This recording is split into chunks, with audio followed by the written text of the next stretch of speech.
A quiet, quaint town known for its peacefulness suddenly ruptures into hushed whispers and veiled fears. Imagine a place where serenity is the norm and the loudest noise you'd hear is the rustling of leaves. But lately this tranquility has been disrupted by a series of strange, cryptic symbols etched into the town's structures, trees, even in the playground sand. The townsfolk, once carefree and unsuspecting, are now on edge, their conversations filled with confusion and concern. They wonder who or what could be behind this unsettling phenomenon. Their minds are riddled with questions about the symbol's origin and their eerie, enigmatic meanings. Adding to the growing anxiety, the town's local historian recognizes these symbols. They bear an uncanny resemblance to ancient markings associated with ominous events. As she divulges this chilling revelation, the townsfolk's worries deepen. As night descends on the town, an unsettling feeling looms and the symbols seem to glow subtly in the moonlight. A night that was supposed to be peaceful turned out to be one of the most terrifying nights the town had ever seen. In the heart of the town, where the air is usually filled with the scent of freshly baked pies and the sound of laughter, there was an eerie silence. A local farmer, a man known for his hearty laugh and kind heart along with his family, vanished as if they were never there. Their house, once filled with life, now stood empty and silent, a chilling monument to their unexplained disappearance. The townsfolk, brave and sturdy as they were, couldn't help but shudder as they passed by the deserted house. The walls of the once cheerful abode were now adorned with symbols. These symbols, alien and cryptic, seemed to be etched with an intent, a message perhaps that the town was yet to decipher. There was an air of trepidation. The townsfolk whispered among themselves, their eyes wide with fear and confusion. The symbols were the same as those found earlier, the ones that had been brushed off as a childish prank. But now, they held a more sinister implication. They were no longer just a mystery, they were now a threat. The jovial farmer who always had a story to share, his wife who baked the best apple pies in town, their 2 children full of life and laughter, were all gone. Their memories, their laughter, their stories, were all that was left of them. The town was in shock, the fear was palpable. Every creak, every rustle of the leaves, every shadow in the corner was now a source of fear. The symbols that once seemed harmless were now a chilling reminder of the family that was no longer there. The symbols that were once a mystery are now a clear menace. The town was now under the shadow of an unexplained horror, a horror that was etched on the walls of a deserted house, a horror that had swallowed a family whole. The symbols that were once a mystery are now a clear menace.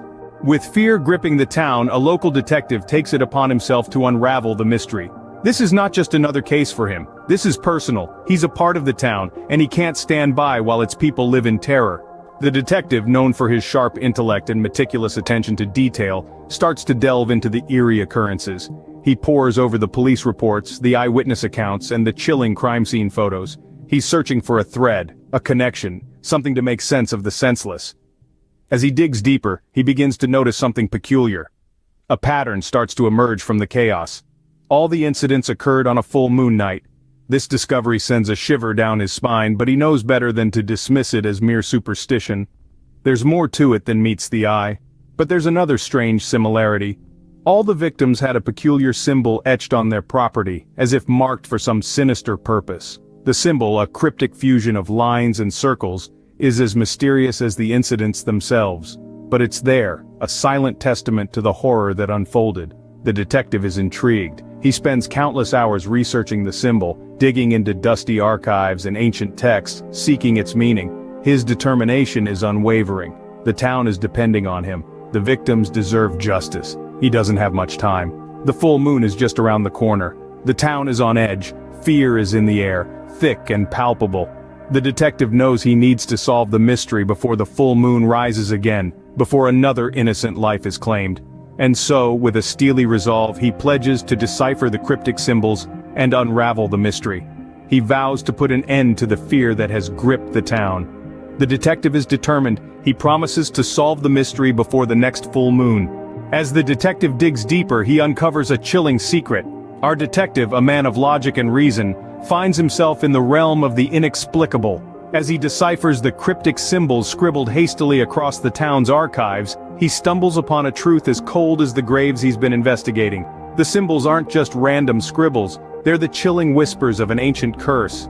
The town, he discovers, was built on sacred grounds, a place once revered by a long-forgotten civilization.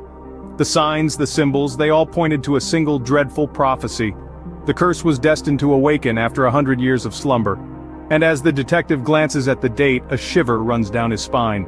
The town, it turns out, is celebrating its centennial year. The legend spoke of a curse that would awaken, bringing with it a wave of unexplainable incidents and tragedies. A curse that was now, it seemed, unfolding right before his eyes. The victims, all born under the same star sign, were not just random casualties. They were the chosen ones, the offerings to appease the wrath of the ancient spirits disturbed by the town's existence. But the detective's discovery doesn't end there. The prophecy, it seems, has one last victim in its grasp. A child innocent and oblivious to the impending doom. Born under the same star sign as the previous victims, the child was the next in line for the curse's cruel game. Armed with this knowledge, he races against time to prevent another tragedy. The detective, once a skeptic, now finds himself tangled in a web of ancient prophecies and supernatural occurrences. His logic, his reason, all challenged by the unfolding events. But he's determined, for he knows that every tick of the clock brings the innocent child closer to the curse's deadly grip. As the detective digs deeper, he uncovers a chilling secret. The truth is out, the prophecy is real, and the race against time has begun. Armed with this knowledge, he races against time to prevent another tragedy. The night of the full moon arrives and the town holds its breath.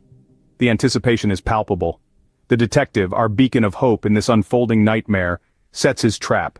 He's been studying the ancient symbols, poring over old texts, and piecing together clues from past incidents. His plan? To break the curse that's been plaguing our town. The detective's plan is intricate, a blend of science and the supernatural. He's got a circle of salt, a pentagram drawn with chalk, and candles flickering ominously at each point. It's a tableau that's both eerie and oddly comforting. The detective places the cursed object in the center of the circle, the linchpin in this high-stakes game of cat and mouse with the unseen forces that have gripped our town in fear. The town waits, collectively holding its breath.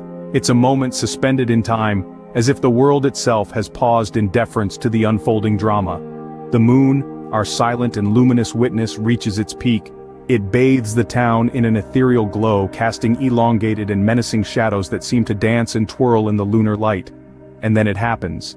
The symbols, previously inert, start to glow. They pulse with a life of their own, a brilliant and spectral light that seems to pulse in rhythm with the beating heart of the town. It's a sight both mesmerizing and terrifying, a visual symphony of light and shadow that etches itself into the memory of those who bear witness. The glow intensifies, reaching a crescendo that makes the heart pound and the breath hitch. And then, as suddenly as it started, it stops. The night reclaims its darkness, the moon its dominion over the night sky. As the clock strikes midnight, an eerie silence falls over the town. Did the detective succeed, or has another soul been claimed? Only time will reveal the answer to this chilling question. For now, we wait in the silence of the night, in the heart of the mystery. The sun rises and the town wakes up to an unsettling calm. The once bustling neighborhood, now shrouded in silence, holds its breath. The house of the potential victim stands eerily empty, its door ajar, an invitation to the unknown. The detective, our sole beacon of hope, has vanished without a trace. A sense of dread fills the air, as the townfolk whisper about the inexplicable disappearance. The symbols, those cryptic signs that once seemed to hold the key to our salvation, now serve only as chilling reminders of the danger that lurks. They remain etched on the town's facades, their eerie glow piercing the dawn's early light. The curse, that malevolent force that has held us captive, refuses to release its grip. The mystery continues to deepen, its roots firmly entrenched in the town's history. The fear, once a distant thought, now a constant companion. The symbols continue to glow, marking the houses. The curse remains, the mystery unsolved, and the fear persists.